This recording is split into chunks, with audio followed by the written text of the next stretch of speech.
Entonces, vamos a hablar sobre la era escatológica, la era que estamos viviendo. ¿Qué significa escatología? Escatos significa fin. El estudio de escatología es el estudio del fin de los tiempos. Ahora, yo quiero dar acá una perspectiva y es la siguiente. Ustedes cuando leen la Biblia se dan cuenta de que es una historia que avanza desde el Pentateuco con Moisés. Tenemos al pueblo que sale de la esclavitud de Egipto, estamos todos claros en eso, ¿no? Vamos haciendo una línea de tiempo. Luego se instalan en la tierra de Egipto y tienen jueces. Luego el pueblo pide rey y tienen tres reyes. El Reino Unido tuvo, bueno, tres, cuatro reyes, que son Saúl, David, Salomón y después el hijo de Salomón, Roboam. Con Roboam el reino se divide. Israel al norte y Judá al sur. Esta nación de 12 tribus unidas se divide en 10 tribus al norte y 2 tribus hacia el sur.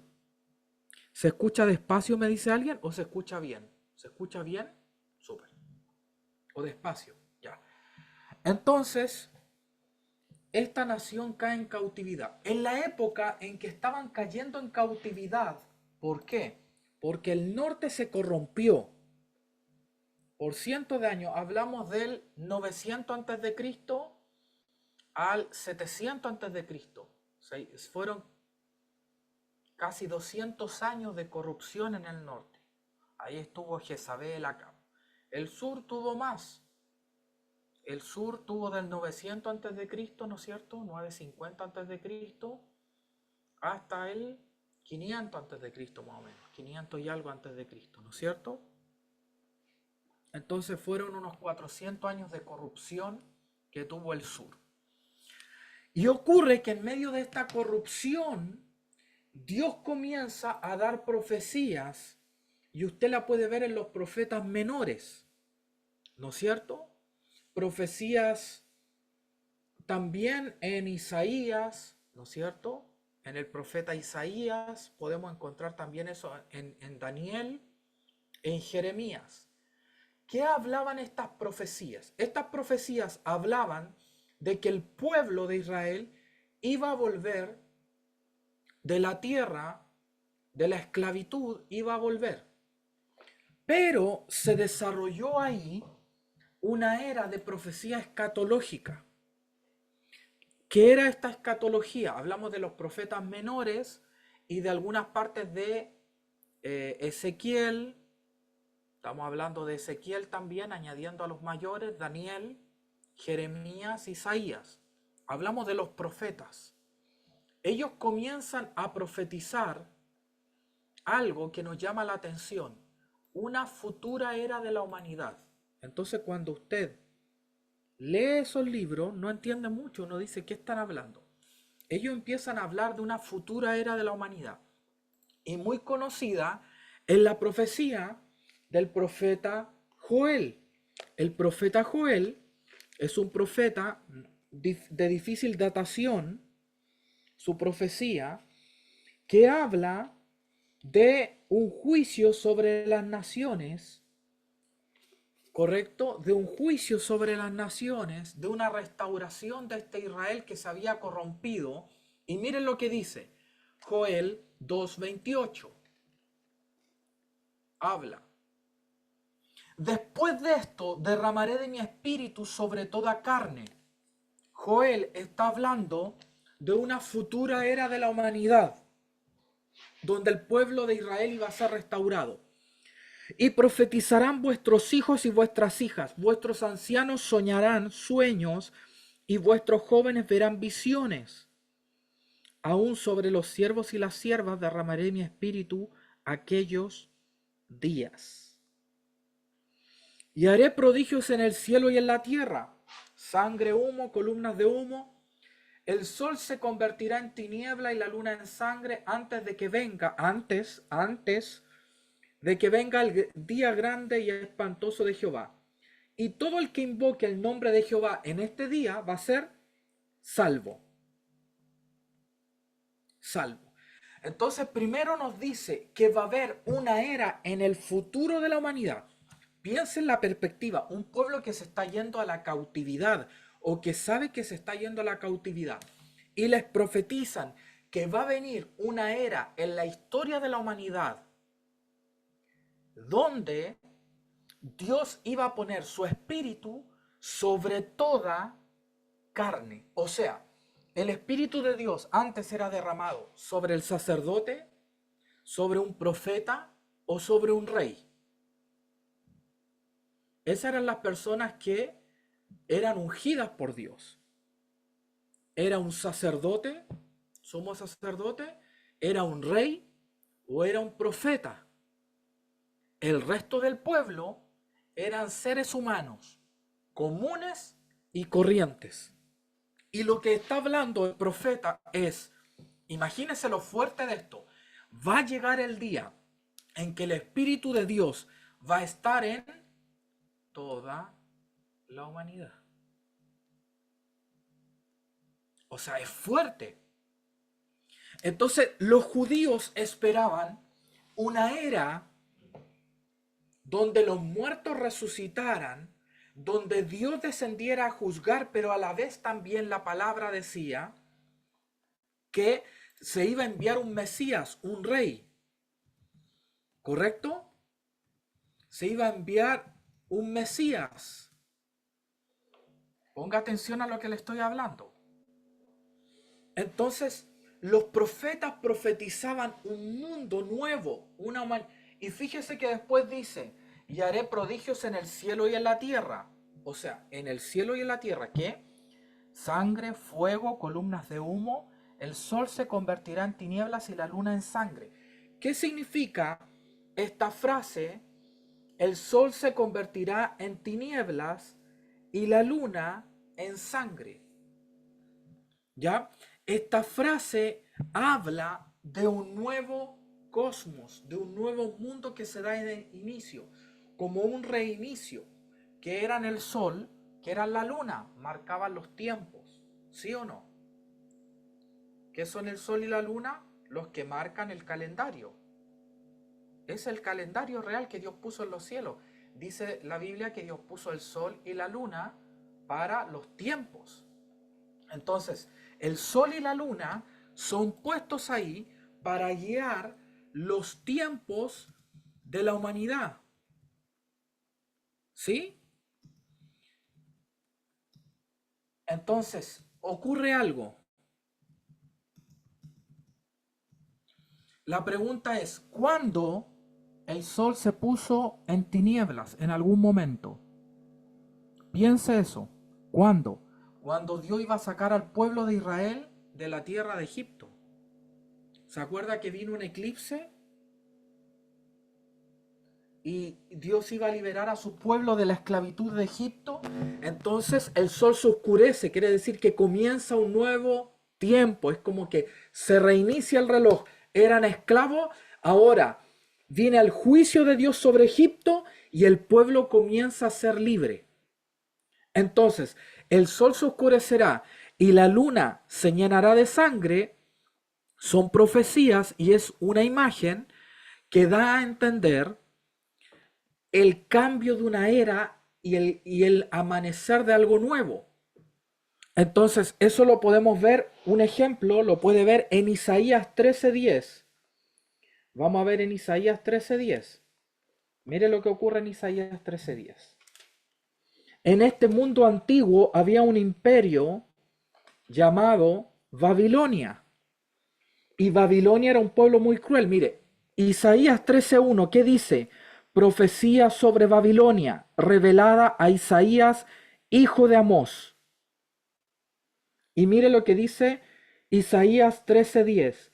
Dice, en el 13:9, he aquí, dice Jehová, viene terrible indignación y ardor de ira para convertir la tierra en soledad y raer de ella los pecadores. Entonces, ¿qué está significando? Mire lo que dice luego en Isaías 13:10, por lo cual las estrellas de los cielos y sus luceros no darán su luz, el sol se oscurecerá y la luna no dará su resplandor, y castigaré al mundo por su maldad y a los impíos por su iniquidad, y haré que cese la arrogancia de los soberbios y abatiré la altivez de los fuertes. ¿Contra quién es esto? Babilonia. ¿Y cuándo se ejerció este juicio? En la era del profeta Daniel, antes de Cristo. Entonces, ¿qué significa que las estrellas no darán su resplandor? Que el sol se oscurecerá, que la luna no dará su resplandor. ¿Qué significa? Que el juicio de Dios viene a una era de la humanidad y comienza un nuevo tiempo. Se acabó la era de Babilonia y comienza la era de Persia. ¿Entienden lo que les digo? ¿Sí? Eso es. ¿Cómo lo interpreta un dispensacionalista? Que ahora los eclipses que hay son señales de que Cristo viene. Pero eclipses han habido toda la historia de la humanidad, hermano. Entonces, Isaías 13:10, donde también Ezequiel 32:7, vamos a Ezequiel 32:7, anote estos versículos para que usted después lo estudie y diga, ¿está mintiéndome el pastor? ¿Está inventando o está diciendo? Ezequiel 32:7. Ezequiel 32:7 dice, Ezequiel 32:1. Vamos al 1. ¿Qué dice? A ver, veamos de qué se trata. Aconteció en el duodécimo mes, en el año duodécimo del mes duodécimo, el primero del mes, que vino palabra de Jehová, hijo de hombre, levanta endechas sobre Faraón, rey de Egipto. O sea, este es un juicio para el imperio egipcio. ¿Sí? Ya vimos un juicio contra Babilonia. Ahora estamos viendo un juicio contra Egipto. ¿Qué dice?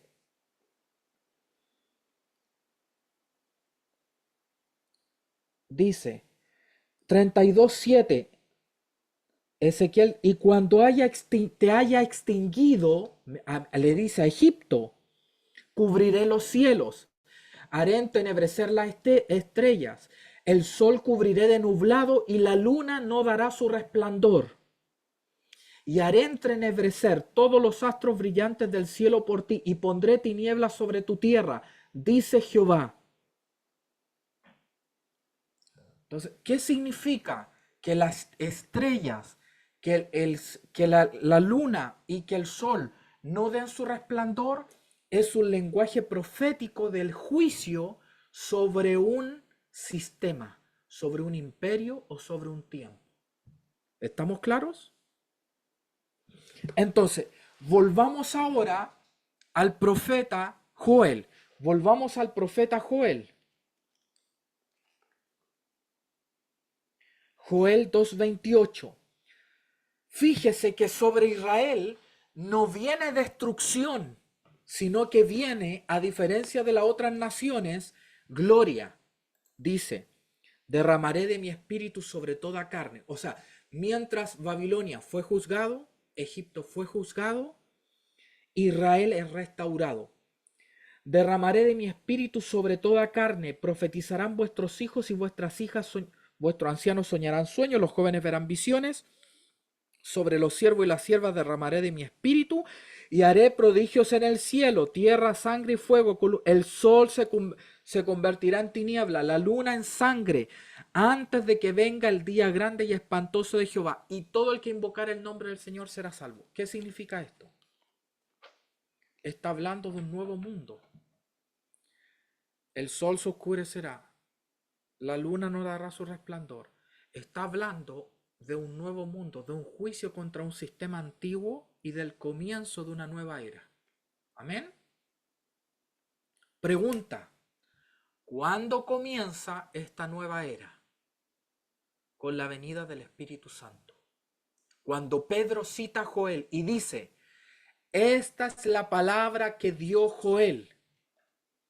Vámonos a Hechos 2. Estoy yendo a lo más básico de la escritura, porque la iglesia nos caemos en lo más básico. Una vez escuché, me contaba la historia de un amigo que hacía deporte, que ellos tenían un arquero de fútbol y que este tipo era espectacular, un arquero de fútbol que atajaba los penales, era cuando jugaban campeonatos, se iban a la segura y era en cancha grande de fútbol, no en cancha de baby fútbol o de fútbol, una cancha pequeña, ¿no? Son arcos grandes. Y el tipo atajaba penales, pero tenía un problema, que le hacían goles de mitad de cancha. O sea, el tipo atajaba lo inatajable, pero le hacían goles ridículos. Y todos los amigos se reían, porque decía, lo difícil lo hace, lo fácil lo hace mal. Entonces, a nosotros a veces el enemigo nos mete goles de mitad de cancha, a todos, porque no volvemos a lo básico.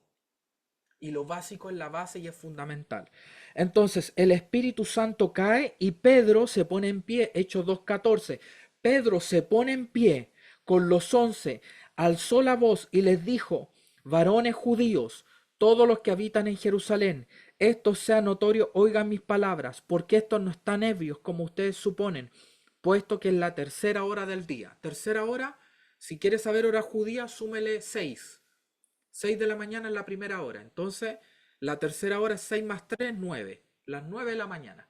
Se dice la sexta hora, 6 más 6, 12. Novena hora, las 3 de la tarde. Le suma a las 6 de la mañana. A las 6 de la mañana, cuando sale el sol, es la hora primera. ¿Vale? Súper. Dice, en los postreros días, dice Dios, derramaré de mi espíritu sobre toda carne. Ya estamos hablando de una humanidad gloriosa, ¿no? Una humanidad donde el Espíritu de Dios toma a toda la humanidad. Eso creían los judíos. Vuestros hijos y vuestras hijas profetizarán. Vuestros jóvenes verán sueños, los ancianos soñarán. O sea, los jóvenes verán visiones, los ancianos. Y sobre mi siervo y mis siervas derramaré de mi espíritu y profetizarán. Haré prodigios en el cielo, señales en la tierra, sangre, fuego, humo.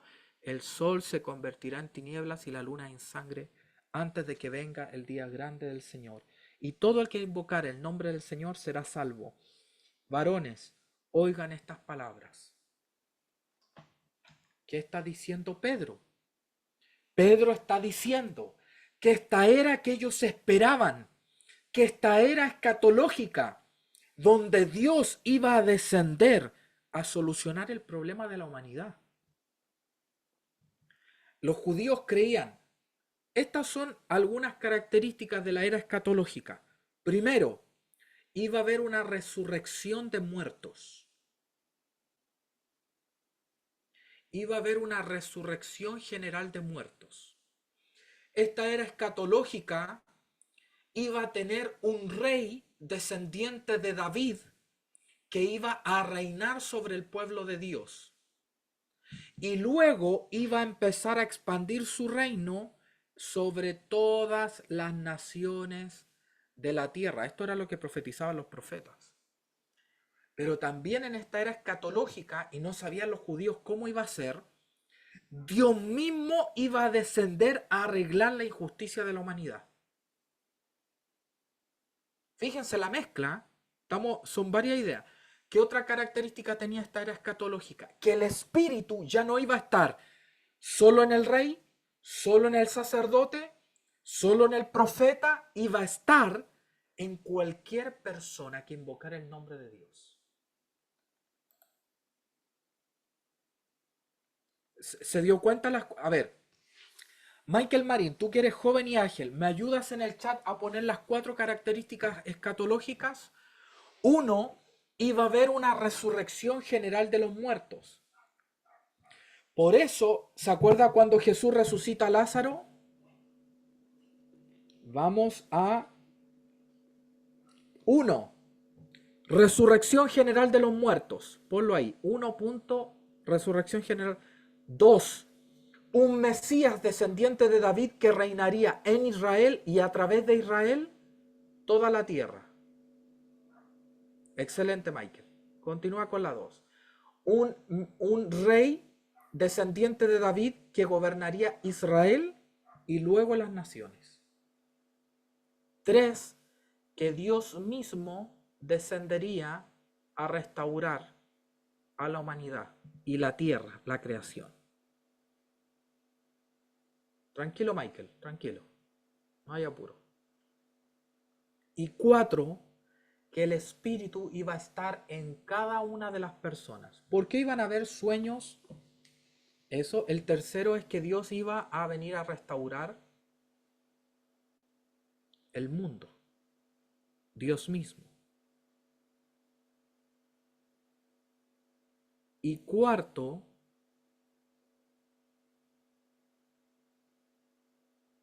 eso vamos a ponerlo en el chat, vamos a esperar para que estos 4 puntos son importantes. Esto usted lo puede leer, todo esto usted lo puede leer en los profetas antiguos. Estas eran cosas que profetizaban. ¿Cuántos saben que esto eran cosas que profetizaban? Claro, el 3 es que Dios mismo iba a descender a restaurar en persona. ¿Sí? El Espíritu iba a estar en toda carne. Esos son los puntos. ¿Sí? Entonces, pensemos un poco esto. Esto usted lo puede leer en profetas como Ezequiel, en los profetas. Los profetas profetizaron esto, ¿sí o no? Usted que ha leído el Antiguo Testamento, ¿usted ve que esto está profetizado en el Antiguo Testamento? Ya. El problema de los judíos es que no sabían cómo esto iba a ocurrir. No sabían. O sea, es como decir, tal persona va a llegar a ser millonaria. La pregunta es, ¿cómo va a llegar a ser millonaria? Y ahí yo puedo decir, a ver, inventar una historia. A ver, tú eres médico, vas a ser millonario. Entonces yo puedo crear la historia que él hizo cirujano, hizo muchas operaciones, ahorró, invirtió, le fue bien y se hizo millonario. O puede ser que hizo una investigación en medicina y que eso le hizo ganar el premio Nobel, ir a millones de conferencias y se hizo millonario. O puede ser que se compró una lotería y se hizo millonario. O sea, sabemos que el médico va a ser millonario, no sabemos cómo. Entonces, esto generó en los judíos una expectativa de, sabemos que el Espíritu va a estar en toda la humanidad. Sabemos que Dios va a venir a restaurar la tierra. Sabemos que va a ser un descendiente, que vamos a tener un rey descendiente de David que va a gobernar Israel. Y sabemos que va a haber una resurrección general de los muertos. Ahora la pregunta es, ¿este nuevo mundo los muertos iban a resucitar? Vamos al Evangelio de Juan. Quiero que vayamos a Juan, a la resurrección de Lázaro. Vamos a ir a cuando Lázaro resucita. Quiero que después ustedes puedan entender esto, ¿sí?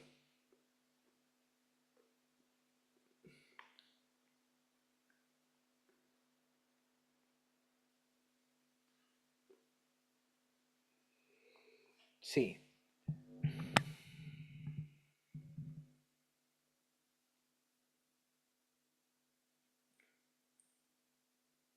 Entonces, vamos a leer acá. Tenemos la historia de un hombre hablando sobre un hombre llamado Lázaro, ¿no es cierto? Entonces, tenemos la muerte de un amigo de Jesús que murió y tenemos esta famosa frase de la resurrección. Entonces le dice, Marta en Juan 11, 21, Marta le dijo a Jesús, Juan, el Evangelio de Juan 11, 21, anótelo, Marta le dice a Jesús, si hubieras estado acá mi hermano no hubiera muerto. Mas también ahora sé que todo lo que pidas a Dios, Dios lo hará. Jesús le dijo, tu hermano resucitará.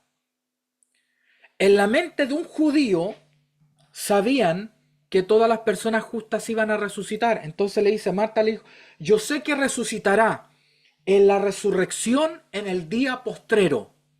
¿Se fija? Entonces, los judíos se criaban sabiendo que iba a haber un día futuro donde todos los muertos iban a resucitar. Miren la respuesta de Jesús. Yo soy la resurrección. yo soy la resurrección. ¿Qué está diciendo Jesús? Que la resurrección de Él en la cruz es la resurrección de los muertos profetizada en el Antiguo Testamento. Yo soy la resurrección. La resurrección no era un evento, era una persona. Entonces, esa persona escatológica le dice, yo soy la resurrección, el que cree en mí, aunque esté muerto, vivirá. La resurrección es Cristo. Entonces, esto le cambia el paradigma porque la iglesia todavía espera la resurrección. Porque esperamos las promesas del Antiguo Testamento, pero entonces, ¿estamos entendiendo? ¿Sí? Estamos solamente en los evangelios. Mire cómo vamos a través de solamente los evangelios ir respondiendo estas respuestas. Entonces, Jesús es crucificado. Jesús es crucificado. Y vamos a Mateo 27, 51. Mateo 27, 51. Dice, he aquí el velo del templo se rasgó en dos de arriba abajo y la tierra tembló y las rocas se partieron y se abrieron los sepulcros y muchos cuerpos de los santos que habían dormido se levantaron y salieron de los sepulcros después de la resurrección de él.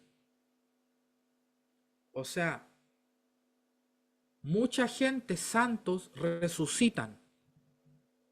¿Qué estaban esperando los judíos? La resurrección de los muertos. Y en la cruz dice que los santos resucitaron. Y se les aparecieron a muchos en la ciudad. ¿Qué está ocurriendo? ¿Qué está ocurriendo aquí? Jesús está comenzando una nueva era en la historia de la humanidad. Este mundo escatológico, lleno de gloria, lleno de que todos iban a tener al Espíritu, este mundo donde los muertos iban a resucitar, este mundo donde este rey davídico iba a venir, Dios mismo iba a descender a solucionar el problema de la humanidad, están los evangelios. Ese mundo que la iglesia espera que ocurra en el futuro, los evangelios te están diciendo que ya ocurrió. Tú eres un judío y lees esto y ¿qué entiendes? Ha comenzado el fin. La nueva era de la humanidad, la era de la gloria. ¿Estamos entendiendo lo que estamos hablando? Les voy a decir algo. Gran parte de los evangelios son como un apocalipsis. Se acaba una era en la historia de la humanidad y comienza una nueva era. Un nuevo cielo, una nueva tierra, comienza un nuevo mundo. Eso es lo que nos están diciendo en los evangelios. Entonces, la iglesia espera que exista a futuro un nuevo mundo y el nuevo mundo ya comenzó. Mateo 1:1, libro del Génesis de Jesucristo, hijo de David, hijo de Abraham. Libro del Génesis de Jesucristo, hijo de David. ¿Qué significaba? Que él era el rey que esperaban. No hay que esperarlo. Mateo 2:2, los magos dicen, ¿dónde está el rey de los judíos que ha nacido? O sea, el rey ya nació. ¿Qué está leyendo un judío cuando entiende esto, cuando lee Mateo? A ver, imagínese usted es un judío y lee que el rey ya nació. Luego, usted avanza y se encuentra con que los muertos, al final de Mateo, los muertos resucitan. ¿Qué entiende usted siendo judío?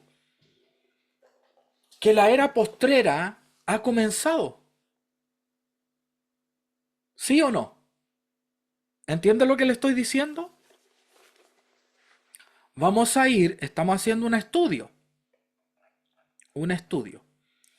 Vamos a ir a la palabra del Señor en Isaías 64. ¿Se acuerda lo que decían los profetas antiguos? ¿Qué decían los profetas antiguos? Los profetas profetizaron de un nuevo mundo que venía, de un mundo mesiánico, un mundo lleno de la gloria de Dios. Un mundo lleno de la gloria de Dios. Isaías 64. Vamos a Isaías 64.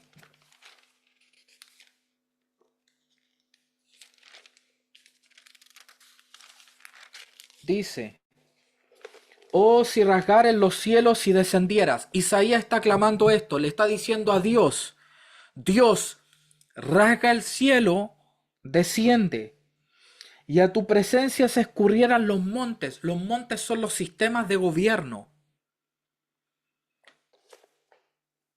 Como fuego abrasador de fundiciones, fuego que a servir las aguas, para que hicieran notorio tu nombre a los enemigos y las naciones temblaran a tu presencia. ¿Qué está pidiendo Isaías? Isaías ve la corrupción del mundo y lo que está clamando no es que Dios responda, es que Dios mismo venga a arreglar el asunto. Dios, mira, el problema de la humanidad, el problema de los gobiernos, de las guerras, el problema del orgullo humano es tan grande que yo te ruego que vengas tú a arreglarlo. O sea, no lo podemos arreglar desde abajo. Tienes que tú venir, rasgar el cielo, venir y hacerlo. Vamos al Evangelio de Marcos. En el bautismo, Marcos 1:10. Cuando subía del agua, acuérdese que en Isaías Dios descendía y hacía hervir las aguas, vio abrirse los cielos. En el griego dice rasgarse los cielos y al Espíritu como paloma descender sobre él. ¿Quién está descendiendo? ¿Quién rasga los cielos y desciende? El Espíritu. Entonces, en el bautismo de Jesús se responde la oración de Isaías, que fue 600 años antes de Cristo. ¿Qué nos está diciendo? Que Dios ha rasgado los cielos y ha venido el Espíritu a solucionar el problema de la humanidad. O sea, Dios no se lo delegó a alguien. Vino el mismo Dios, descendió y lo hizo. Luego va al desierto, es tentado por Satanás, y mire lo que dice Marcos 1:14. Después de que Juan es encarcelado, Jesús vino predicando el evangelio del reinado de Dios o del reino de Dios. El tiempo se ha cumplido, el reino de Dios se ha acercado. Crean en el evangelio. O sea, no me está diciendo que el reino va a venir en 4000 años después, en 2000 años después. ¿Qué está diciendo? Que el Espíritu ha rasgado el cielo, ha descendido y ahora ha comenzado el reinado de Dios en la tierra.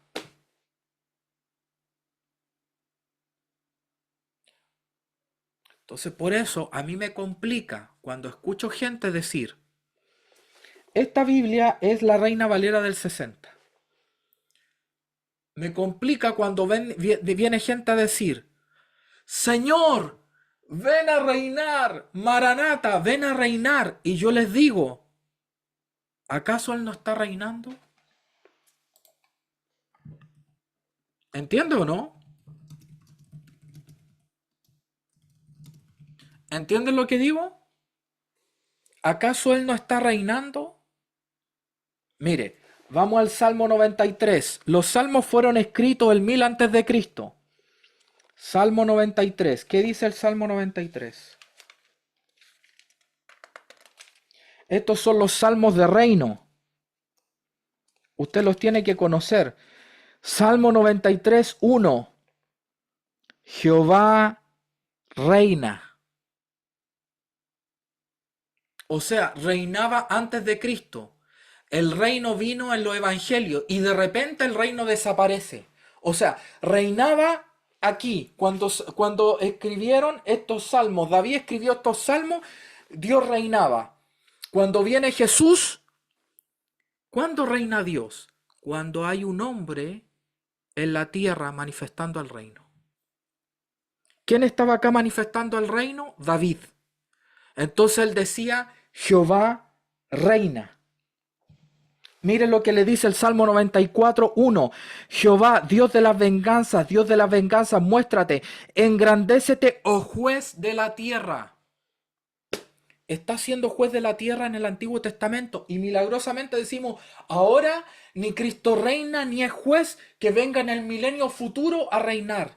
Hermano, pero si reinaba antes de Cristo y juzgaba antes de Cristo.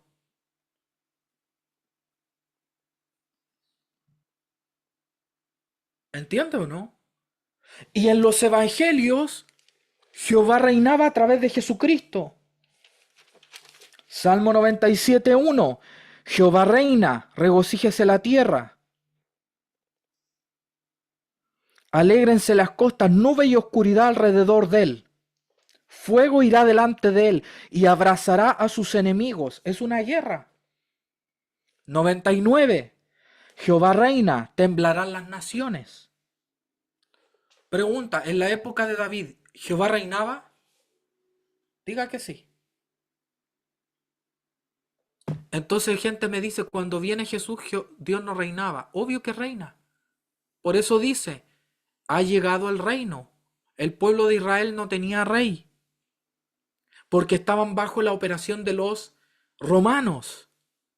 Entonces de repente aparece Jesús siendo bautizado en el Espíritu y ahora dice, el reino llegó, volvió el reino que perdimos ha vuelto a través de Jesucristo y Jesucristo es rey y juez de la tierra. Pero ahora Él se fue. ¿Se fue o ascendió? Es diferente. Yo estoy con vosotros todos los días. Entonces ahora la iglesia es la que muestra el reino. David manifestó el reino y decía Jehová reina. Jesús manifestó el reino. Ahora es la iglesia la que tiene que manifestar el reino. Pero Él reina. ¿Correcto? Entonces, los salmos eran cantad, Salmo 100, alegres a Dios habitantes de la tierra. ¿Por qué tienen que cantar alegres? Porque Jehová está reinando. Entonces me dicen, ven a reinar, Señor. El Señor ya está reinando. Y muchos dicen, pero la Biblia, pastor, dice que el reino de Él no es de este mundo. Mundo no es lo mismo que tierra. Él es el rey de la tierra y del cielo. Mundo es el sistema que los hombres crearon en la tierra. Lo que los griegos llamaban cosmos, un sistema de gobierno, y a veces mundo es considerado como una mentalidad, ¿no? Entonces, ¿qué nos están diciendo los evangelios cuando dice que el cielo se rasgó y que el Espíritu descendió sobre Jesús? Nos están diciendo que el reinado de Dios ya llegó. Entonces, la era escatológica ya comenzó en la obra de Jesús.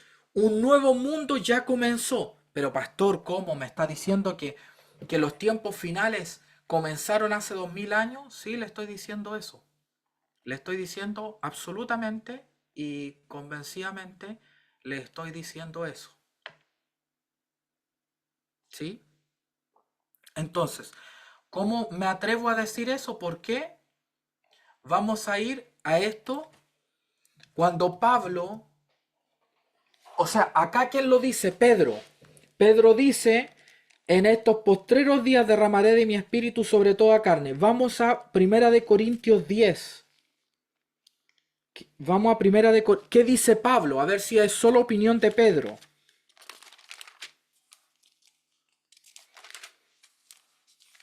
Primera de Corintios 10.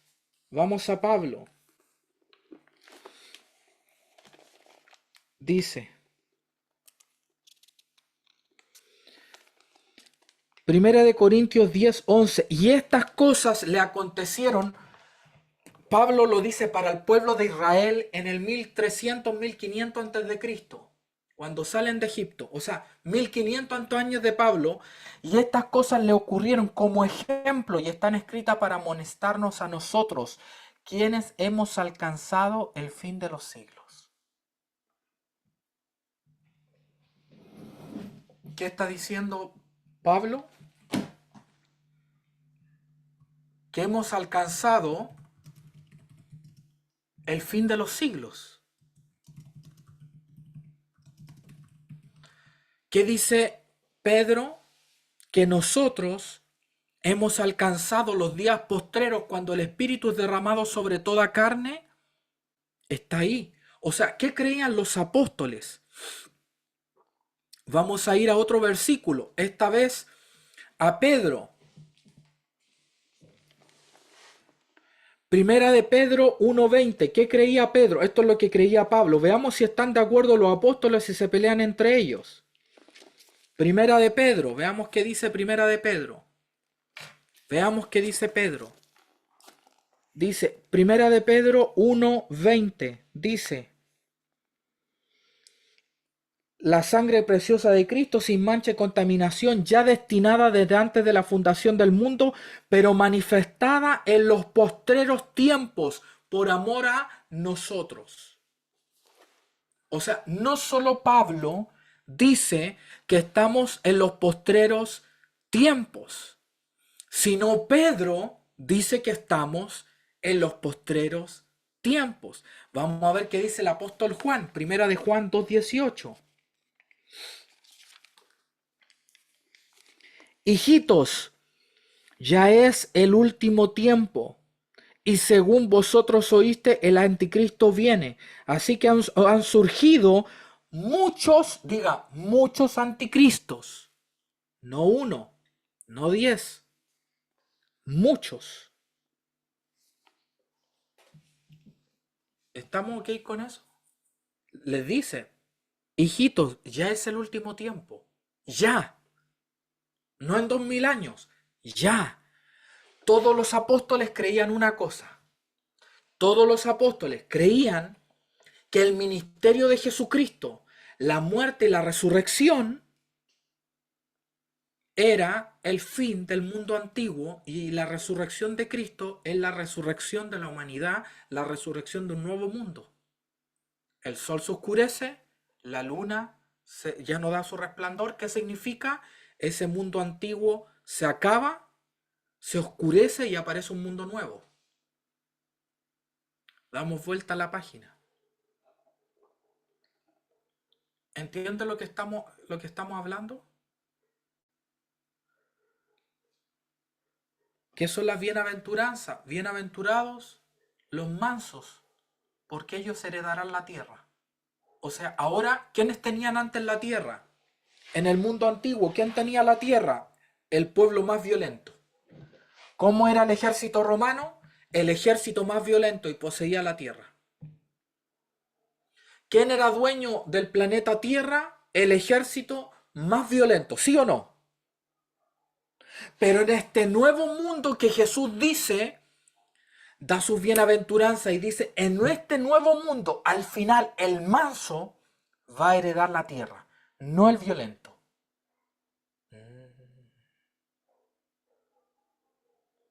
Jesús está enseñando, explicando y profetizando un nuevo mundo. Y por eso nos dice, ¿quieren gobernar? Pongan la otra mejilla. ¿Quieren ir más allá? Perdonen. Pero Hitler, los nazis, ¿y dónde están ahora? ¿Cuánto duró su reinado? Un poco de tiempo y después tenían que andar todos escondidos. ¿Dónde terminan los violentos de la tierra? Humillados. O en la tierra o en el infierno. Humillados. Rápidamente los juicios de Dios vienen. Fíjese antes cuánto duraba un imperio. Siglos. ¿Cuánto dura ahora la hegemonía de un país? La nada. El mundo se ha acelerado. ¿Por qué? Porque cada vez la violencia y estos movimientos violentos duran muy poco.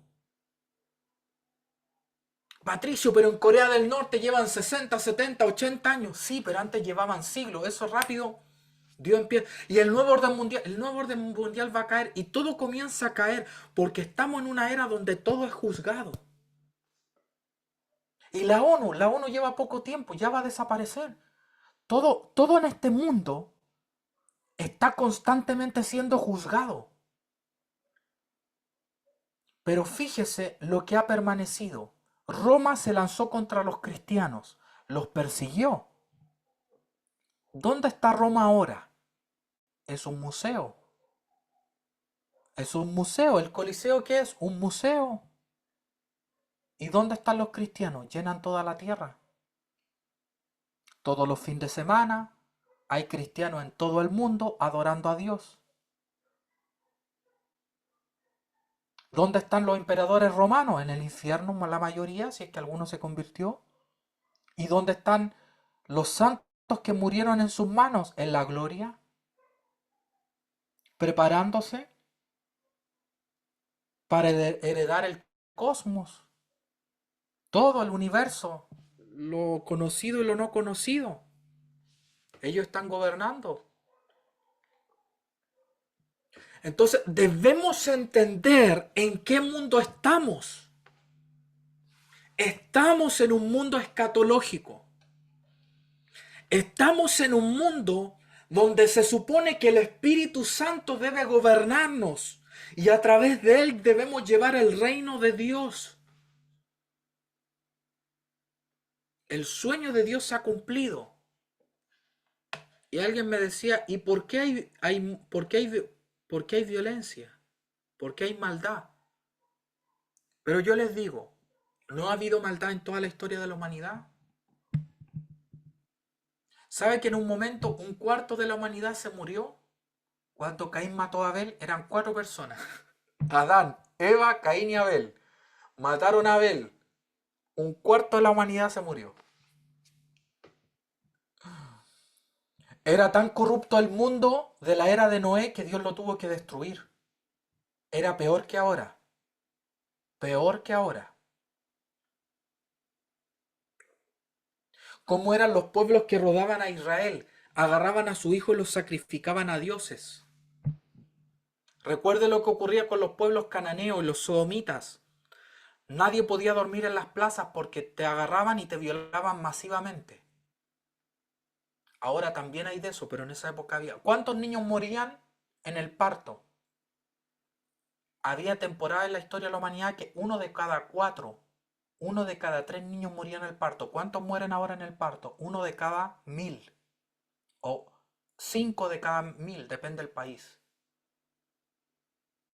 O sea, Satanás ya mataba en el vientre, o sea, al nacer mataba casi a un cuarto, ya iba muerto 1/3 de la humanidad.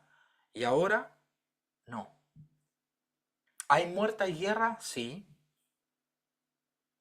El Imperio Otomano tuvo guerra toda su historia. ¿Sabe por qué nosotros creemos que estamos en la peor época de la historia de la humanidad? Porque no hemos leído historia. Yo me incluyo. Tampoco digo que estamos en la mejor. Hay mucha maldad y corrupción. Pero pastor, ahora pedofilia y la quieren legalizar. ¿Pero usted supo que por miles de años en América la pedofilia era normal? Antes que llegaran los españoles, que la volvieron ilegal. Entonces, más que saber eso, más que leer historia, más que leer predicciones del futuro, Cristo viene ahora, la señal de la venida, Elon Musk, el anticristo. Más que estar viendo esos videos y perder el tiempo, que eso viene desde los años 70, revistas. La Guerra Fría, el fin del... Yo leo, mi papá me pasó revistas de los años 70. La inminente regreso de Cristo ahora, el código de barra, el 666, Rusia es Gog y Magog, se acabó el mundo. Y acá estamos. Cayó la Unión Soviética y acá estamos. Entonces, ¿dónde están todos esos profetas que profetizaron que Cristo venía este año? Decían, Cristo viene este año. ¿Dónde están? Esas profecías no se cumplieron. ¿Sabe por qué? Erráis desconociendo las escrituras y el poder de Dios. Por eso la iglesia erra. ¿Llegará el punto en que toda la humanidad creerá? No, no, no estamos diciendo eso. Porque ahí está el libre albedrío. Y dice que oscuridad cubrirá las naciones, mas sobre ti amanecerá la gloria de Dios y será vista su gloria. Entonces va a haber una parte que no es pueblo y una parte que sí es pueblo.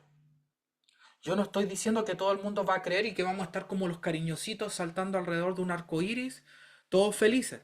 No estoy diciendo eso. Lo que yo digo es que el reino ya vino y que el poder del evangelio se tiene que manifestar. ¿Qué ocurre para que venga la segunda venida? ¿Qué tiene que ocurrir? ¿Qué tiene que ocurrir? Que sucede. Y lo dice, a ver, lo dice el apóstol Pablo. El apóstol Pablo lo dice, y mire lo que dice el apóstol Pablo. Dice, no tenemos lucha contra carne ni sangre, sino contra principados, potestades y gobernadores de las tinieblas. Mire lo que dice, y yo quiero copiar dos versículos, se los voy a copiar. Esta es la señal de la venida del Señor. Esta es la señal. Se lo voy a anotar. El autor de Hebreos lo dice y lo dice el apóstol Pablo. Ahí se lo copié en el chat. Primera de Corintios 15, 25. Porque es preciso que Él reine hasta que haya puesto a todos sus enemigos bajo sus pies. Y el postrer enemigo a destruir será la muerte. O sea, Él está reinando en su trono y sus enemigos están siendo puestos a sus pies cada vez.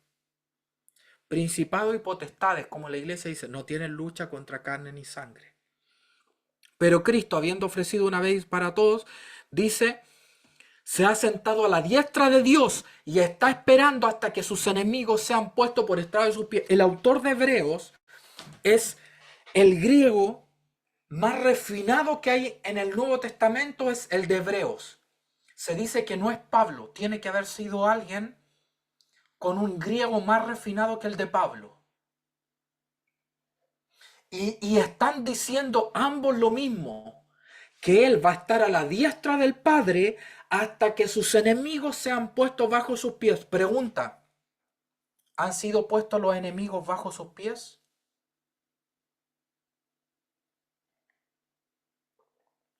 ¿Han sido puestos los enemigos bajo sus pies?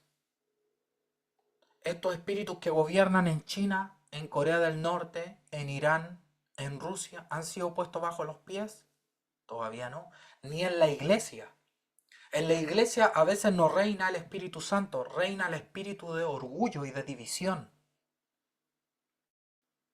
Ese demonio ha sido puesto bajo los pies. Le voy a decir algo, el espíritu de Caín, el homicidio de hermano, está en la iglesia, está en el cuerpo de Cristo. Y yo he sido partícipe de esa basura. Y ustedes también, cuando hemos murmurado, todos hemos sido, ha sido puesto bajo los pies. No, la iglesia sigue en división. Entonces pregunta, ¿Cristo puede venir si todavía sus enemigos no han sido puestos bajo los pies? Ahora, Pablo, a diferencia del autor de Hebreo, da una pista, que el último va a ser la muerte. O sea, ahí viene la resurrección.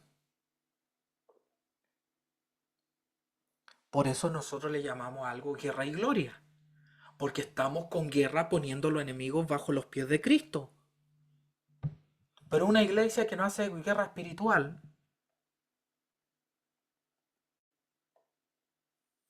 ¿correcto? ¿Estamos entendiendo un poco lo que estoy hablando? Entonces, eso Yo no niego la segunda venida. Nunca. Lo que yo digo es, ¿cómo va a venir Cristo sobre un mundo que no está evangelizado? La India llegó a 1.400 millones de habitantes. 70 veces Chile. China llegó a 1.400 millones de habitantes y son los países menos evangelizados del mundo. ¿Hay un avivamiento en China? Sí, pero en ciertos lugares, en ciertas casas, pero hay gente en China que no sabe qué es Jesús. Hay gente en Japón que tú le dices Jesús. Por último, uno a un europeo le dice Jesús y el europeo sabe. Pero usted le dice a un japonés y hay japoneses que, ¿y qué es Jesús? Entonces la pregunta, ¿Cristo va a venir sobre un mundo así? O sea, la gran comisión no se ha cumplido. Ir y hacer discípulos a todas las... No se ha cumplido. Entonces, Maranata, Maranata. Y todo el mundo, Cristo, ven a reinar. Ven a reinar. Y yo le digo, ya está reinando. ¿Por qué? Porque desconocemos las escrituras.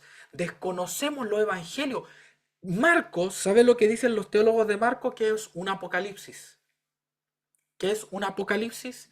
La apocalíptica judía era literatura que nos mostraba cómo íbamos a pasar de este mundo corrupto a un mundo resucitado y lleno de la gloria. Y Marcos es un evangelio que comienza, ¿cómo comienza?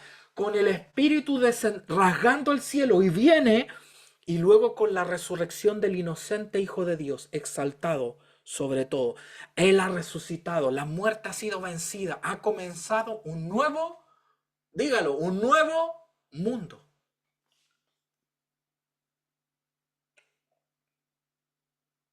Un nuevo mundo. Jesucristo es el Salvador del mundo. Entonces, Marcos es un apocalipsis. Apocalipsis para los judíos, la apocalíptica era cómo vamos a pasar de este mundo a este otro. O sea, sabemos que vamos de A a B, pero no sabemos cómo. Y los judíos escribían literatura. Entiendo, ¿no? Sí. Y hay varios libros de Apocalipsis. Tengo un libro acá de Apocalíptica judía. Deme un segundo. Tengo un libro de Apocalíptica judía. Este libro estudia los libros que tenían los judíos sobre Apocalipsis. Y me ponen una tabla. Mire, todos los Apocalipsis judíos que habían. Mire, están ahí arriba, esos. No se ve bien, yo se lo leo. El Apocalipsis de Sofonías. Ya, el testamento de Abraham, tercera de Baruch, testamento de Leví 2 y 5, segunda de Enoc, libro astronómico, primera de Enoc, Apocalipsis de Abraham, segunda de Baruch, cuarta de Esdras, jubileos, Apocalipsis de las semanas, Apocalipsis de los animales y el libro de Daniel, el profeta Daniel. Todos estos libros, que no digo que sean inspirados por el Espíritu, dicen resurrección de los muertos, tienen varios resurrección, transformación del cosmos, todos estos libros mostraban cómo el cosmos se iba a transformar. Juicio y destrucción de los impíos, todos los libros tienen marcado eso. Profecía, persecución, algunos. Todos estos apocalipsis tenían los judíos. ¿Qué eran estos libros de apocalíptica? Era cómo vamos a pasar del mundo A al mundo B. Y de repente aparece el Evangelio de Marcos. Con un mundo corrupto, una voz que clama en el desierto y termina con la resurrección. Después aparece el Apocalipsis de Juan. El Apocalipsis de Juan nos pasa cómo volvemos de un mundo corrupto a un mundo lleno de la gloria. Nosotros estamos, hace 2000 años, en esa transformación. Del mundo A al mundo B, nosotros estamos ahí en esa transformación. ¿Entienden lo que le digo? Y esa transformación fue inaugurada con la resurrección de Cristo. Entonces, la iglesia tiene una misión. ¿Cuál? Liberar personas liberar la tierra. Dice que la creación gime con dolores de parto por la manifestación de la segunda venida, no, de los hijos de Dios. La tierra, la creación está gimiendo para que nosotros mostremos la gloria y la liberemos. No solo vamos a liberar personas, la creación tiene que ser liberada de la corrupción. Cuando Dios creó la creación, las cosas no morían. Ahora todo muere, los animales mueren. La creación. ¿Y por qué mueren los animales? Porque por la corrupción del hombre se corrompió la creación. ¿Entiende o no? Cuando el hombre se corrompió, los animales empezaron a morir. Los animales antes eran eternos como el hombre.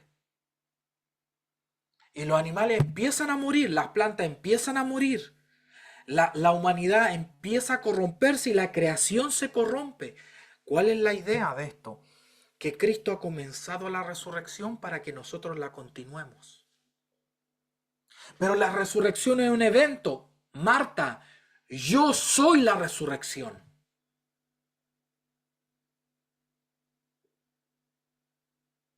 Es que Dios puede sanar una depresión.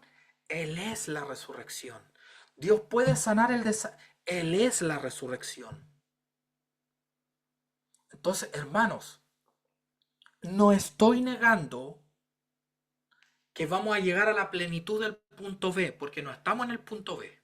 Estamos en A, o llamemos Z, el final. Pero Jesús dijo algo. Yo soy el alfa y el omega, el principio y el fin. O sea, el fin no es un evento, es la manifestación es donde Cristo se manifiesta. ¿Qué iba a traer el fin? ¿Qué es el fin para un judío? ¿El exterminio de todo? No, la restauración de todo. En la mentalidad judía, el fin no era un tiempo de exterminio, era un tiempo de exterminio para los malvados, pero de restauración para el pueblo. Nosotros pensamos que el fin es el exterminio de todo, pero para los judíos y las profecías el fin era la restauración de todo. Jesucristo es el fin. O sea, si tú te metes en Cristo, entraste en esa dimensión y puedes manifestar la gloria de la eternidad en el ahora.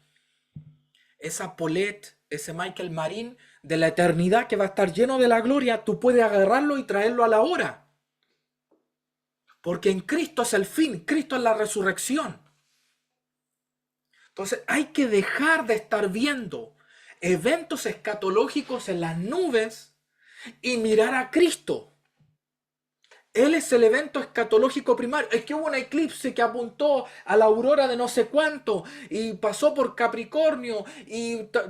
Hermano, está lleno. La guerra de Rusia, Putin el anticristo. Pero no que era antes Hitler y no que después era... Hermano, han sido miles, hay miles de anticristos. Juan dice, el anticristo viene, pero ya hay muchos anticristos. Y han habido muchos anticristos en la historia de la humanidad. Y probablemente los siga habiendo. Pero cada vez que la iglesia manifieste más gloria, menos gloria va a tener, menos poder va a tener el enemigo. Porque hay algo que no puede competir. Cuando la iglesia es gloriosa, las tinieblas se recogen. No me va a decir que las tinieblas van a estar llenando la tierra y la iglesia también. Dos espacios vacíos, dos espacios no los puede llenar un mismo elemento. O sea, si usted me dice que va a haber gloria, pero que las tinieblas van a llenar toda la tierra, hay algo que tenemos que entender. Pero es que en el Antiguo Testamento dice, ¿y si se refiere a la era en que el pueblo fue en esclavitud? Y si eso se cumplió en la era de ellos, hay que ver bien la profecía. Y me retiro de esta predicación. Nosotros, somos el pueblo escatológico. Somos el pueblo que profetiza. Primera de Corintios 3. Pablo les dice, todo es vuestro. Todo es vuestro. Primera de Corintios 3, 22, 21. Todo es vuestro. Pablo, Apolo, Cefas. El mundo. ¿De quién es el mundo? ¿Del anticristo? ¿Del diablo? No, porque dice Juan, el príncipe de este mundo ya fue juzgado. Entonces, el mundo es vuestro. La vida, la muerte, el presente, el futuro, todo es vuestro. Diga, ¿qué cosas del diablo entonces? Diga, ¿el futuro es del diablo? No. ¿De quién es? De la iglesia. ¿El presente es del diablo? Es de la iglesia. Léalo. Primera de Corintios 3:22. ¿Será que Dios me va a usar para liberar gente? Obvio. Si todo es tuyo. ¿Y por qué no lo hago? Porque no lo crees. Es que yo no tuve estudios, pastor. Da lo mismo. Al que cree todo es posible. No dice al que tiene estudios. No dice a los que estudiaron en la universidad todo les es posible. Menos a las dueñas de casa porque ellas no estudiaron formalmente en la universidad. Es una estupidez creer eso. Entonces, ¿por qué escucha al diablo cuando le dice es que tú eres nueva y tú no sabes? Y hay que escuchar al Espíritu en la palabra. Entonces me dicen, sean bíblicos, nuestra iglesia es bíblica. Tu iglesia es bíblica, sí, le tienen miedo al diablo. Al diablo no hay que tenerle miedo, hay que estar alerta. Pablo dice, velad y estar alerta, dice Pedro. Porque Satanás anda como un león rugiente, el diablo, buscando a quien devorar. Hay que estar alerta, pero no con miedo. Yo puedo estar alerta, pero no con miedo. Solo hay que temer a Dios.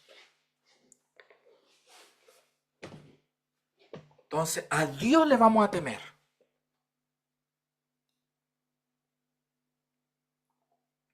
El temor al diablo, caíste en su trampa. Te va a controlar. Si tú le temes al diablo, te va a controlar. ¿Sí? Si usted está en una habitación con un león, el león te va a controlar. Tú vas a querer ir a un lado y el león te va a mirar y tú, quietito, quietito, que no me vea. Ay, ay, que el león te va a controlar. Porque es más fuerte que tú. Y el diablo, como no es más fuerte que tú, solo te puede controlar con engaño y mentira. Hay que estar alerta con el diablo. Pero otra cosa es temerle. Tenemos que temerle solo a Dios. Entonces diga, Dios me ha dado el mundo. Dios me ha dado la vida. Dios me ha dado la muerte. Dios me ha dado el presente. Dios me ha dado el futuro. A mí me dijeron que el futuro era del anticristo y de la ONU cuando era chico. Viene la ONU, el anticristo va a reinar. Dele el futuro. No es dele el futuro. ¿De quién es? De la iglesia. ¿Qué creía Pablo? ¿O Pablo inventó esto? Ellos creían esto. Ellos creían que la iglesia era dueña de todo. Los apóstoles creían que la iglesia era dueña de todo. Y es una pena ver cómo los apóstoles ahora no creen. Creen que la iglesia solo va a poseer dinero. Hermano, no se meta en liberación, pero sí crea que Dios lo va a prosperar. O sea, solo la iglesia puede poseer dinero. Y el dinero es importante, pero Dios nos va a dar, nos va a proveer, hay que pedirlo, claro. Entonces, nosotros tenemos que tomarnos con esa fe el futuro. El futuro es tuyo. Muy bien, Señor, quiero tanto dinero, quiero tanto dinero. Trabaje menos y ore más por dinero. Trabaje una hora menos. A los que trabajan 12 horas diarias. Si usted trabaja poco, no le digo trabaje menos. Usted tiene que trabajar. Si trabaja 12 horas diarias, 10 horas diarias. Quite una hora y esa hora póngase a orar por recursos. Va a prosperar más que trabajando esa hora extra. Hágale hora extra a Dios con oración. ¿Entienden? Estamos en presencia de un nuevo mundo. Los evangelios son apocalípticos. El fin de un mundo ha llegado. La muerte y resurrección de Cristo marcó un nuevo mundo. Entonces, les voy a decir algo. A ver, ¿quién es el más joven que está presente acá? Quiero la persona más joven presente acá. Polet hasta el momento. Polet, edad. en el chat. Vamos a ver, ponga su edad en el chat.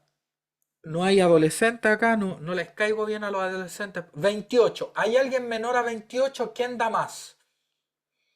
¿Quién da menos? Perdón. ¿Quién tiene menos de 28? Es una dirección. Póngalo en el chat ahora. 25. Julián te ganó, Polet, te destronó. ¿Quién tiene menos de 25? La vergüenza, sáquela. A ver, ¿quién me ayuda? Veo hartas camaritas. No hay problema que estén apagadas las cámaras, pero ayúdenme. O somos todos mayores. Ya. 25. Polet y Julián. Les voy a decir algo. Con mucho temor de Dios. Y puede que me equivoque, pero les voy a decir algo. Toda la gente que ahora está diciendo, Josías está, ya, Josías de 15, Josías.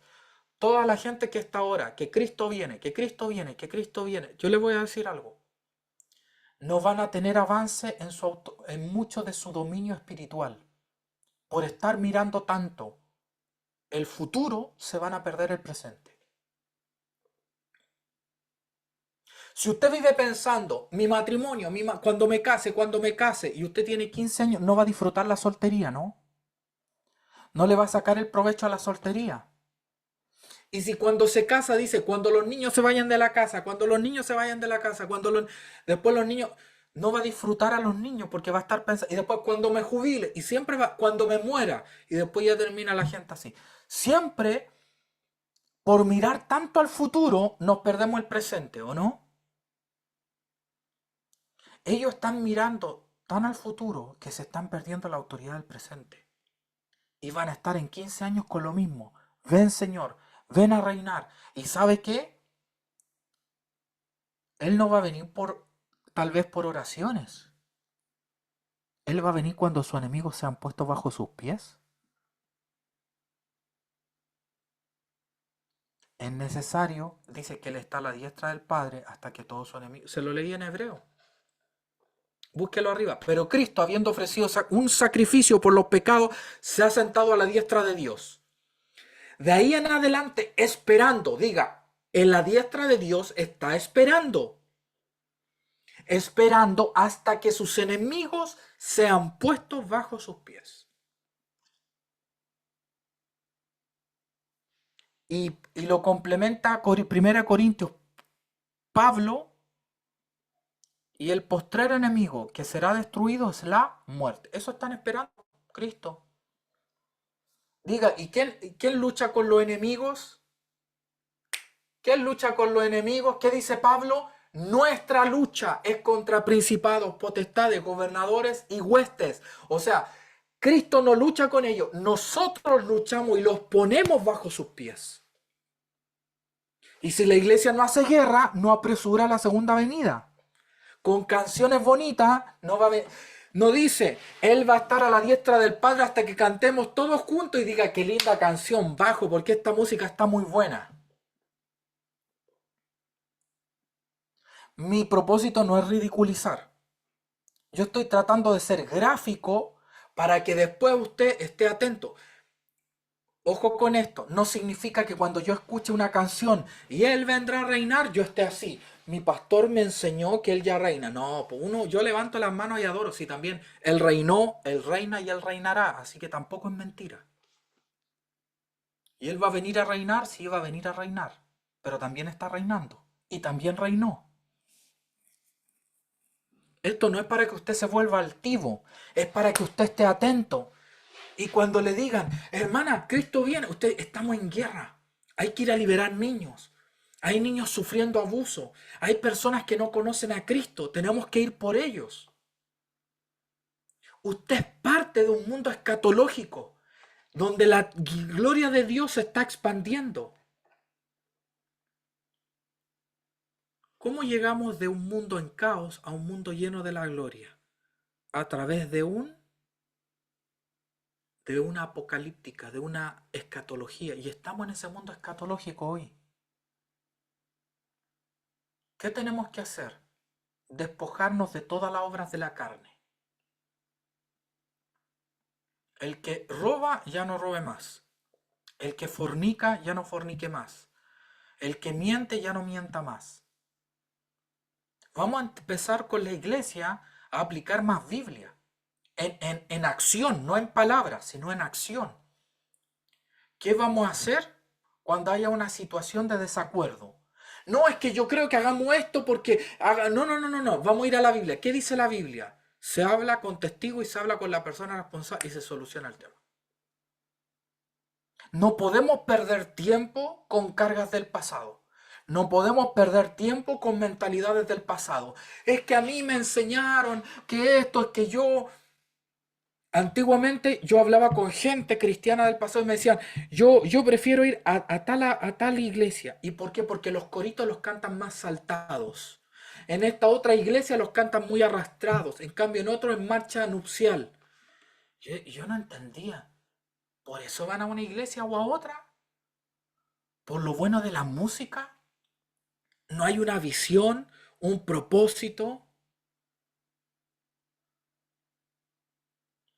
Mientras él llega ordenamos la casa. Claro, es como, pero en realidad es, nosotros ordenamos la casa para que él llegue. Y vamos a transformar esta creación, vamos a manifestar la gloria de Dios. ¿Entiende lo que le digo? Entonces, usted tiene que preparar a sus hijos. Y le voy a decir algo. Las personas que están ahora no preparándose para esto, usted vea en 15 años más el fruto. Yo lo he visto. Yo tenía 12 años en la iglesia y observaba. Y yo veo a toda la gente que vivía todo el tiempo. Cristo me dijo que venía, arrepiéntete pueblo. Y es arrepiéntete para que entre al reino. No arrepiéntete porque viene la venida. Arrepiéntete para tener una vida en comunión con Él. Y no lo juzgo, era la luz que había en esa época. ¿Y cómo están ahora? Yo he hablado con ellos. Hermano, llevo 10 años con cojera. Me duele la cadera. ¿Puedo orar por usted? No, ya han orado harto por mí. Es el cristianismo. No se prepara. Nadie los preparó para la guerra. Llevan 40 años en la iglesia. Cristo viene, Cristo viene, Cristo viene. Y no se prepararon para la guerra. Han pasado 40 años. ¿Y cómo están? Sí felicito algo. Han resistido. Han resistido. Y eso no es poco. Han sido fieles. Eso no es poco. Eso no es poco. Pero usted no puede decir, ¿y su marido cómo la trata? Bueno, no me es fiel al menos. Esa es la base, pero no es suficiente. ¿Me entiendo, no? Es como, ¿y su marido? Bueno, él es trabajador. Lo demás, él no sabe hablar con los niños, no es cariñoso, no me trata bien, no me habla tierno, no me hace sentir bien. A los niños no les da consejo, pero bueno, trabaja. Está bien que trabaje, qué bueno que es trabajador, pero es insuficiente. Entonces, yo honro a la gente que lleva años en el cristianismo y pues que yo no lleve y que yo caiga o que después me termine usando el diablo y que yo me corrompa, cualquiera se puede corromper, en fin, no escupo al cielo, no me creo mayor a ello. El punto es este, que esa luz te limita y usted tiene que ir de gloria en gloria.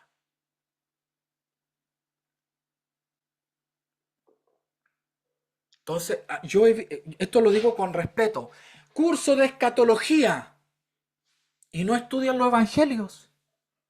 No repasan Marcos, no hablan de la resurrección que hubo en Mateo, no hablan de que el cielo se rasgó, no hablan del reino de Dios en Marcos. O sea, cursos de escatología que no tienen los evangelios. ¿Qué vamos a hacer? Vamos a agarrar Apocalipsis y vamos a meter lo que ya está en los evangelios, lo que ya se ganó, lo vamos a meter en el futuro en Apocalipsis. No sé si me entiende. Apocalipsis no es escatología. Escatología es Daniel, Zacarías, Isaías, los profetas, los evangelios son escatología, las cartas de Pablo son escatología, Hechos es escatología, el Espíritu viene, desciende sobre la humanidad, se expande, vienen los... Pablo le dice a los de Corintios, van a venir los de las naciones, van a venir y van a decir, Dios está entre vosotros, eso era una profecía escatológica. Entonces, ahora hay cursos de escatología que no estudian los evangelios. Los evangelios son escatología.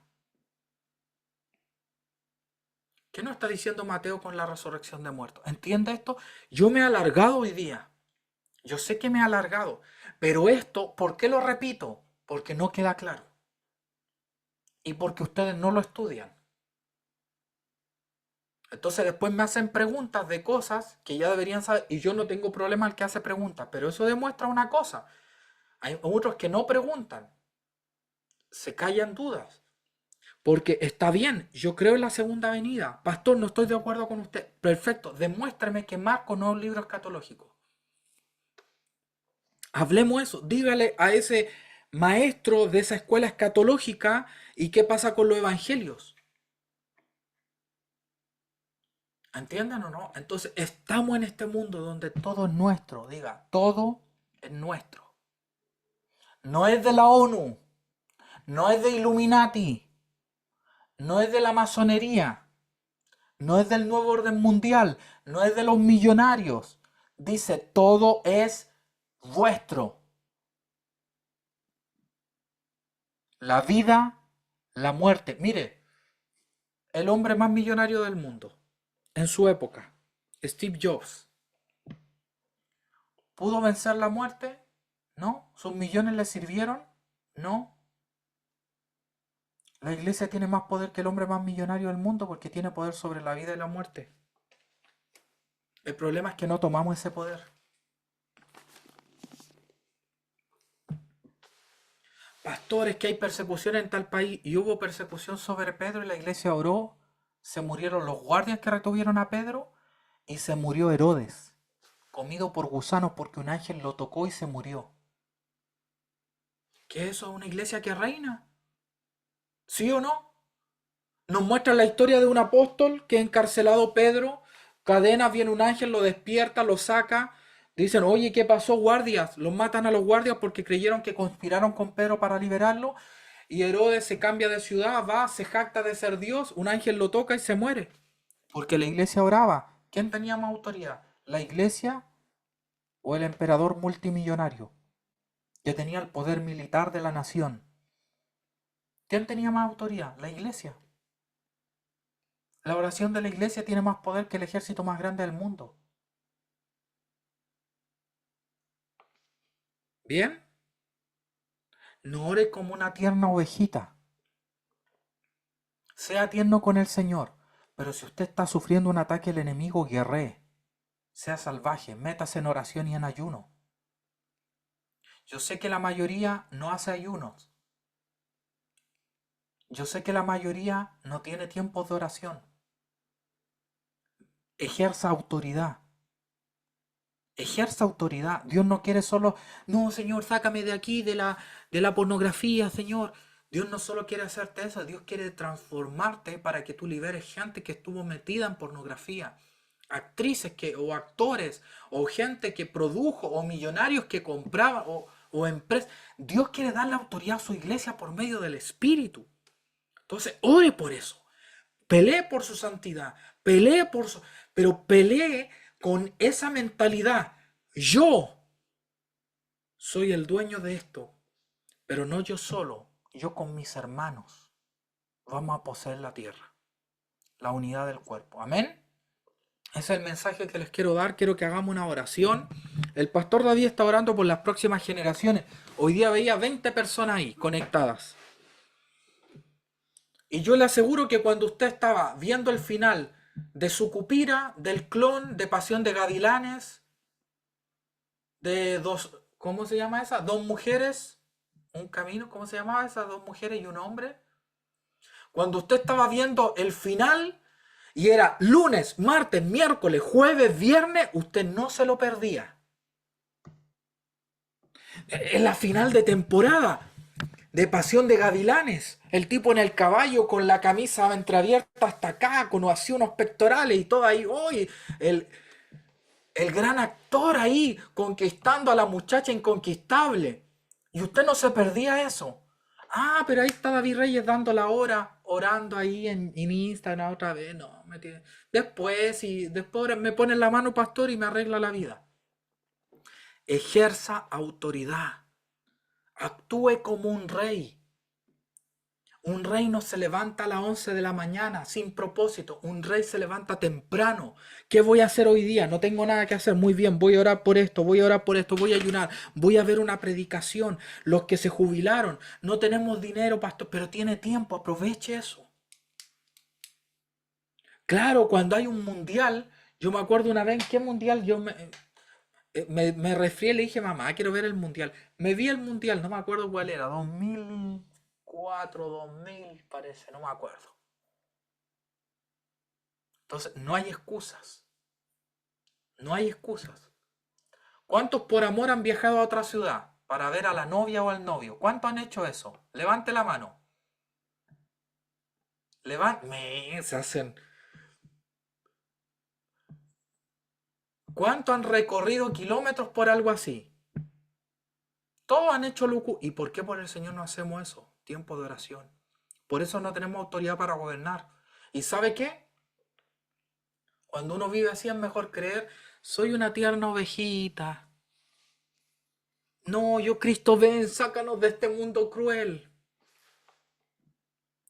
No tenemos excusa. No, pero fui a otra iglesia. Perfecto, imagínense. Tremendo. Vamos a orar. Amén. Vamos a orar, le vamos a pedir al Espíritu Santo este entendimiento del mundo escatológico en el que estamos. Gobierne.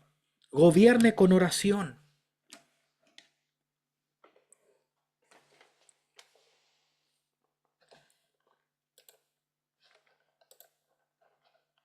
Señor, te damos gracias por tu amor y tu presencia.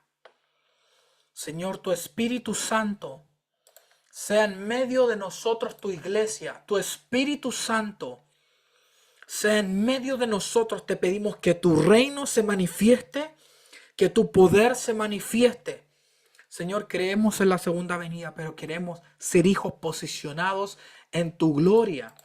Queremos ser hijos posicionados en poder y en autoridad. Y entender, Señor, en qué mundo estamos, en este mundo escatológico. Quiero que levante las manos y dice la palabra, como recibiendo algo. Yo quiero desatar algo como pastor sobre usted, sobre su mentalidad. Levante sus manos como que va a recibir algo. Perfecto. Yo rompo en el nombre de Jesús. Deshacemos doctrinas que no eran de acuerdo a las escrituras. Ideas, conceptos. Los sacamos, Señor. Incluso si mi predicación tiene algo que no es preciso, sácalo, Señor, en el nombre de Jesús. Queremos la doctrina del cielo. Queremos el poder del reino. Queremos la autoridad de Cristo. Queremos la gloria del Evangelio. El Evangelio no es resistencia. El Evangelio es abundancia, poder. Lo tomamos, renunciamos a la mentalidad y entendemos que estamos en un mundo escatológico, manifestando la gloria y poniendo a sus enemigos bajo los pies cada vez que oramos, cada vez que ayunamos, cada vez que obedecemos, cada vez que vencemos la tentación, cada vez que vencemos la tentación, manifestamos este mundo. Señor, que venga poder sobre todos nosotros. Que venga autoridad. Si alguno tiene sus emociones débiles, dañadas o heridas, manifiesta tu poder, Jesús. Manifiesta tu poder. En el nombre poderoso de Jesucristo. En el nombre poderoso de Jesucristo. Desata tu poder, Señor. Tú eres la resurrección. Tú eres la resurrección. En el nombre poderoso de Jesús. En el nombre poderoso de Jesús. Reciba ahí. Ore hasta que reciba algo. Comience a orar. Diga, yo necesito cambiar mi mentalidad. No suelte esto hasta que no sienta el rompimiento.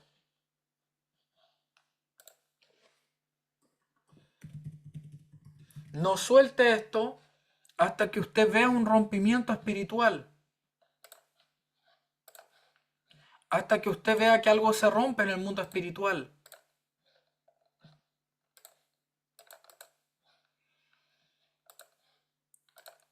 Percíbalo, tómelo en su espíritu. Estamos en un mundo nuevo. Estamos en un mundo nuevo. En el nombre poderoso de Jesús. Que lo viejo salga, que sepamos ocupar el tiempo, Señor. En el nombre poderoso de Jesús. Manifiesta tu reino, tu poder y tu gloria, Jesucristo. Manifiesta tu poder y tu gloria en medio de tu iglesia, Señor. Muestra tu gloria. Venga tu reino. Hágase tu voluntad en la tierra. Venga tu reino a nosotros. Venga tu reino a nosotros. En el nombre poderoso de Jesús. Que venga y se manifieste el poder de tu reino, Señor. Que venga y se manifieste el poder de tu gloria, Señor. Ven, Señor, ven y manifiesta tu poder. En el nombre poderoso de Jesús. En el nombre poderoso de Jesús. Manifiesta tu poder, Señor. Manifiesta tu gracia, Señor. Manifiesta tu Espíritu Santo, Señor, en el nombre poderoso de Jesús. Comienza a orar hasta sentir un rompimiento. Comienza a orar hasta sentir que algo se rompe en el mundo espiritual. Hay algo en el mundo espiritual.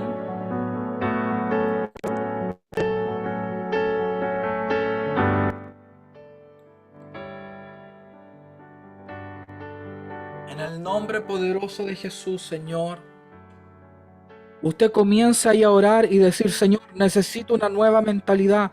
La iglesia no ha entendido el tiempo que vive. No ha entendido la autoridad que tenemos disponible.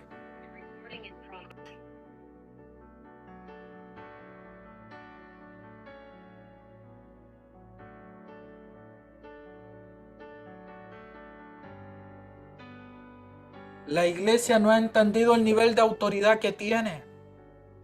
Usted lo debe entender. Usted no puede morir sin ejercer autoridad.